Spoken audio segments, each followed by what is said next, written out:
Hey everyone, welcome. Today we're going to be going through some box jumps variation tips and tricks to enhance your cycle time, your efficiency, and talking box jumps in general.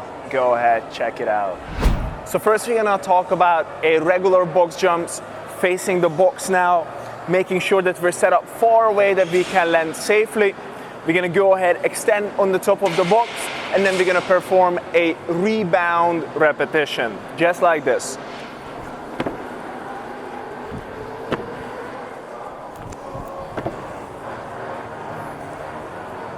On the next part, we're going to talk about descent efficiency.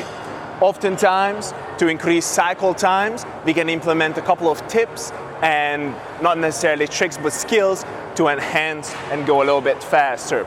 Just like this one, as I land on the top of the box, I make sure that I take a little step back with one of the legs and then initiate the descent. So in full speed, stringing reps together, it would look like this.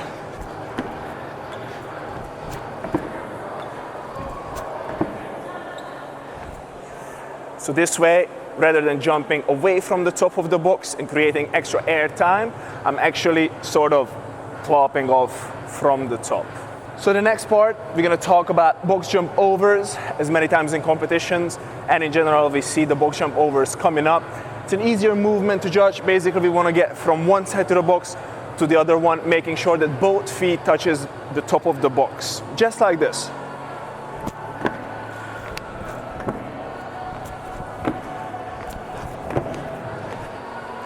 On this movement, full extension at the top is not required of the knees and the hips.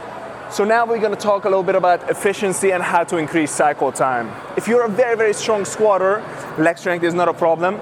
I would recommend you staying close to the surface with your hips. So as you see, I'm performing a couple of repetitions. The hips almost not even moving up and down, but stay sort of leveled as the legs do all the work, just like this.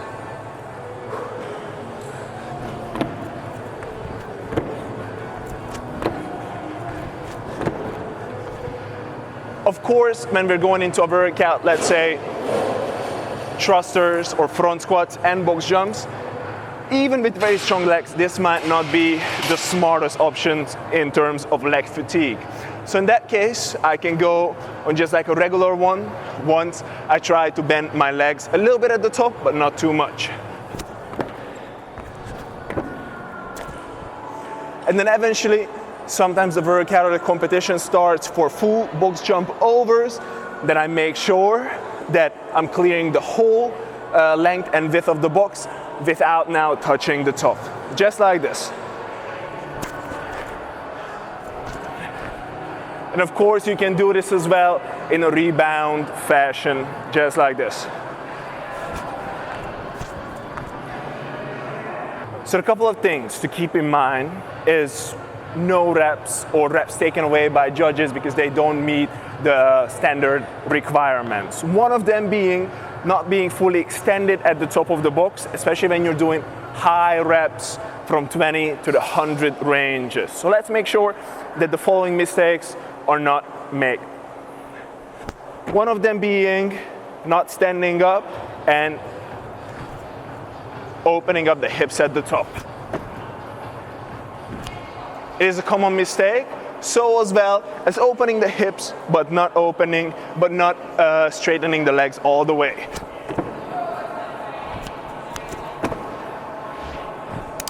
These would be common mistakes that we try not to do, especially in the training or competitive settings.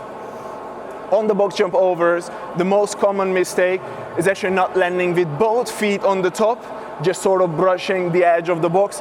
This is something that is a questionable rep, and especially in a training and competitive scenario, we don't want to have those, just like these.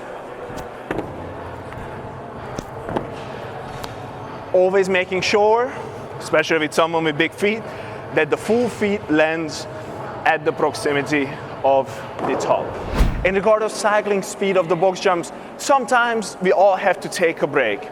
in that case or scenario, we try to take a break rather at the top of the box and then use that rebound from the bottom to get back up, rather than taking the break at the bottom and then using more force and momentum to get up to the top. Just like this.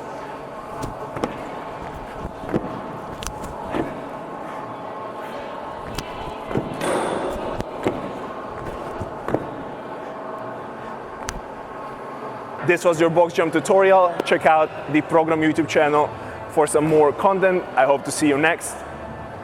Out.